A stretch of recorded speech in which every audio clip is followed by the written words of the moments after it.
आज का आत्मा का भोजन थोड़ा डिफरेंट है। आज से हम एक अनोखी एक्सरसाइज स्टार्ट कर रहे हैं आत्मा के लिए, जो बहुत हेल्दी है। राइट, भोजन होता है तो भोजन तभी पचता है जब भी हम कुछ एक्सरसाइज करते हैं।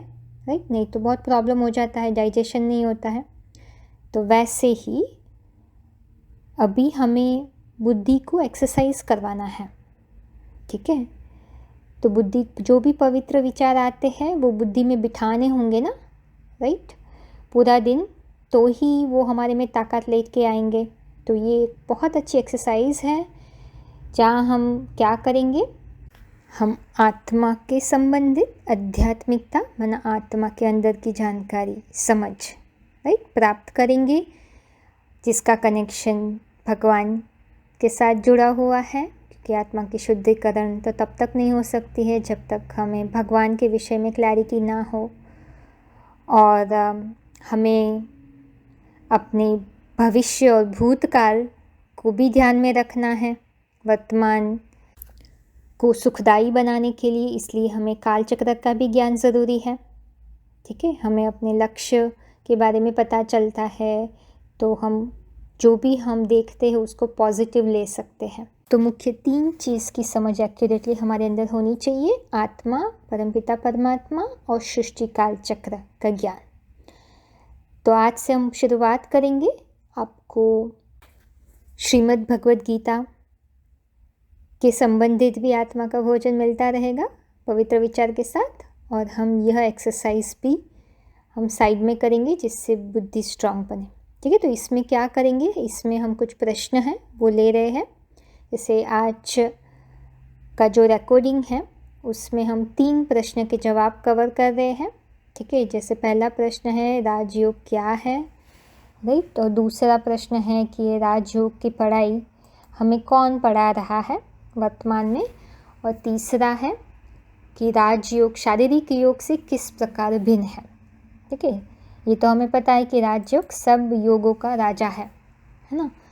तो इसलिए आज की जो रिकॉर्डिंग आप सुनोगे उसमें आपको ध्यान से इन 3 प्रश्नों के जवाब ढूंढने हैं।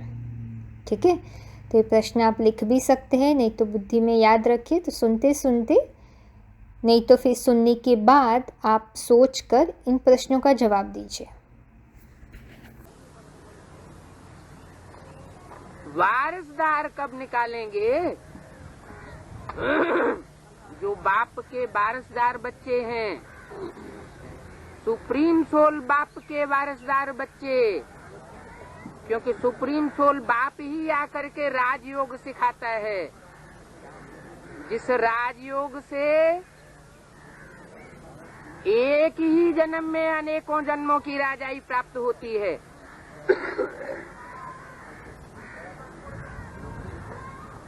वो स्कूल कॉलेजेस तो मनुष्यों के बनाए हुए हैं, उनमें इंजीनियरिंग पढ़ाई जाती है, डॉक्टरी पढ़ाई जाती है, लेकिन एक जन्म के लिए पढ़ाई जाती है। यह सुप्रीम सोल बाप तो आकर के एक ही जन्म में अनेक जन्मों की राजाई का वर्षा देते हैं। वह राजाई कोई मनुष्य मात्र नहीं दे सकता।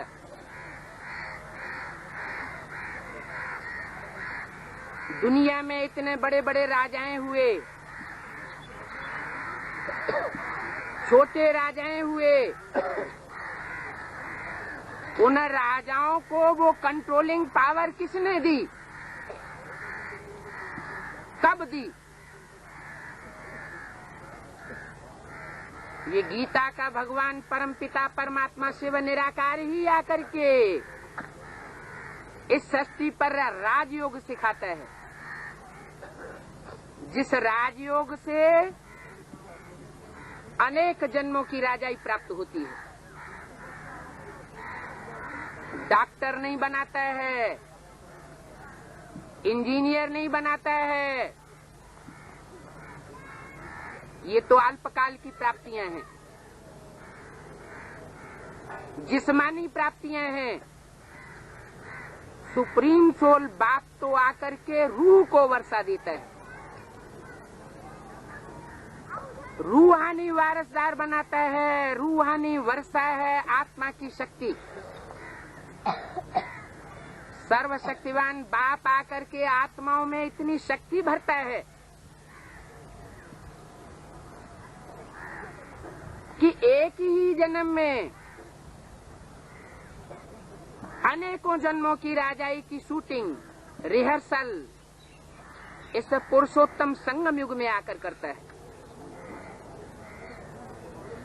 एक तरफ दुनिया में एटॉमिक एनर्जी का निर्माण होता है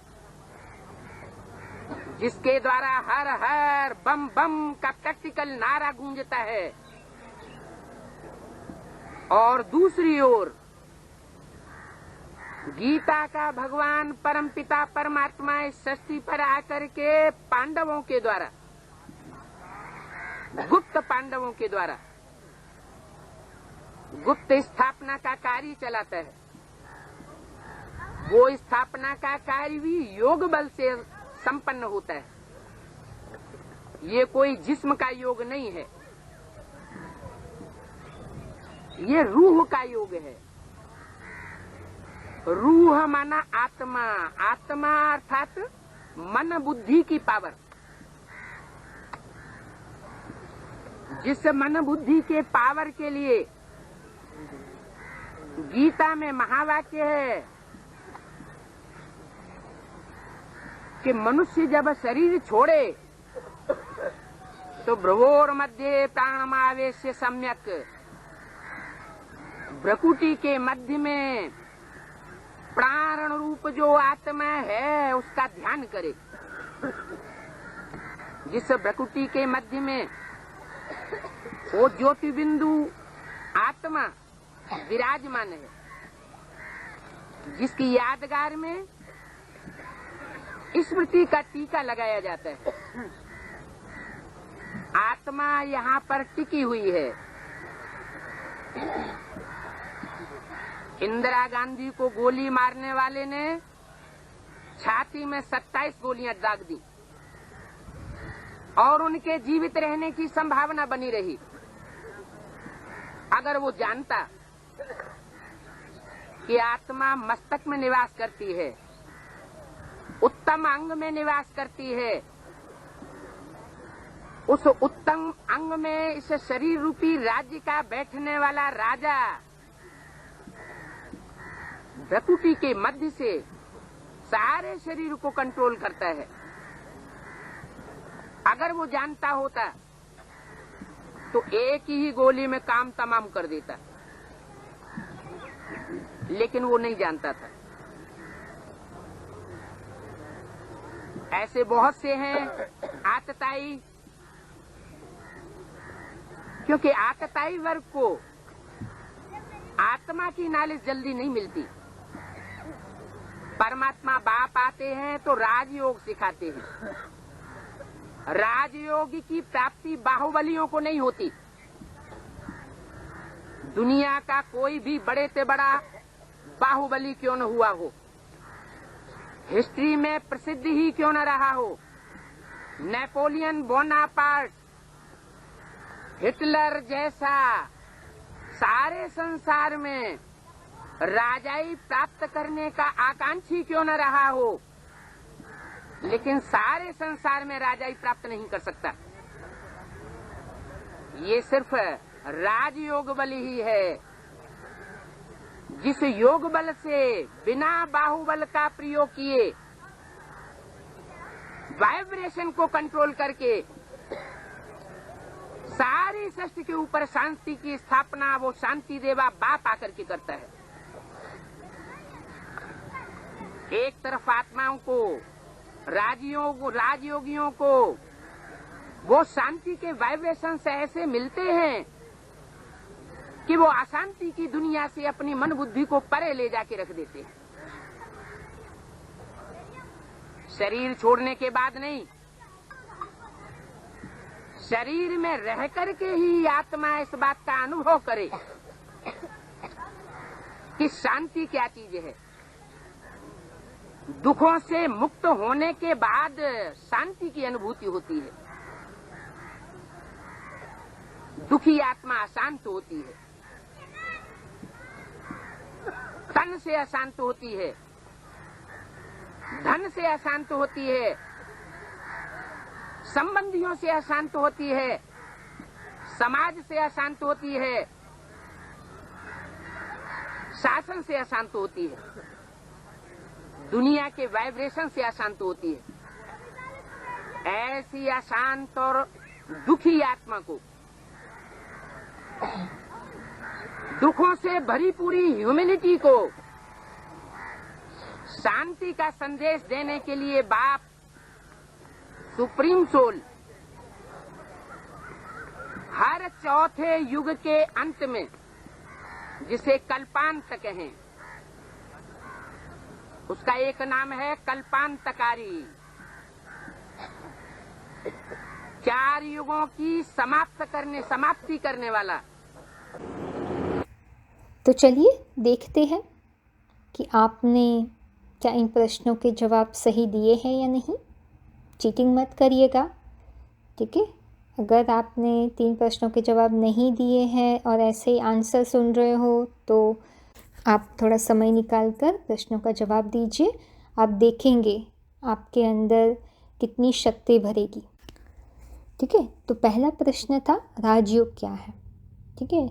तो राजयोग एक शिक्षा है, ठीक है, आध्यात्मिक पढ़ाई है जो परम पिता परमात्मा स्वयं पढ़ा रहे हैं, राइट। तो पहले और दूसरे प्रश्न का जवाब आ गया, है ना। और यह शिक्षा अन्य योगों से या शारीरिक योग से कैसे भिन्न है, ना। तो राजयोग सर्वोत्तम योग है जिससे हमें बहुत जन्मों की राजाई प्राप्त होती है, हमें कंट्रोलिंग पावर मिलती है और हम एक जन्म में ही अनेक जन्मों राजाई की प्राप्ति कर सकते हैं, अपने मन पे राज करने की। वो संस्कार हम अभी भर सकते हैं यह पढ़ाई से। और राजयोग के विषय में बहुत अच्छी बात बताई कि कैसे हम शांति के वाइब्रेशंस मन बुद्धि से इतना गहरा हम अनुभव करेंगे कि ये दुनिया की जो परेशानियां हैं उससे हम उपराम हो सके।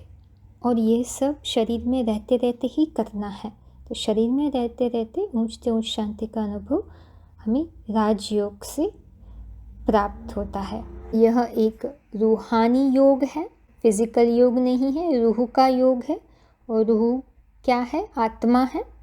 और आत्मा क्या है? मन बुद्धि की शक्ति है, ठीक है। और गीता का भी श्लोक का रेफरेंस यहाँ लिया गया था, भ्रुवोर मध्य, चैप्टर 8 श्लोक 10, ठीक है। तो यहाँ राजयोग क्या है? राजयोग एक ऊंचते ऊंच मेडिटेशन है जहाँ हम आत्मा पे कंसंट्रेट करते हैं, राइट। जिसकी यादगार में टीका लगाने की प्रथा शुरू हुई थी, ठीक है। और वो कहाँ बैठती है? उत्तमांग में बैठती है। और बहुत अच्छा इंदिरा गांधी का एग्जाम्पल भी देकर इस रिकॉर्डिंग में समझाया था कि कैसे आत्मा उत्तमांग में बैठकर जो है मस्तक के बीच का स्थान पूरे शरीर को कंट्रोल करती है। अगर आपके अन्य कोई भी प्रश्न है तो आप हमें संपर्क कर सकते हैं। सामने ही स्लाइड में नीचे नंबर दिया हुआ है, आप वहाँ मैसेज करिए, नहीं तो कॉल करिए। और आपको हम यही सजेस्ट करेंगे कि आप 60 डेज स्पिरिचुअल चैलेंज फॉर आत्म तृप्ति के सिस्टमेटिक स्टडी में आप भाग लेकर इस पढ़ाई को बहुत ही अच्छी रीति से सिस्टमेटिकली समझिए, जिससे आप राजयोग की गहराई में अनुभूति कर पाएंगे। और डिस्क्रिप्शन बॉक्स में एक वीडियो भी दिया गया है उसके संबंधित, आप वो भी देख सकते हैं। आपका दिन बहुत अच्छा गुजरे।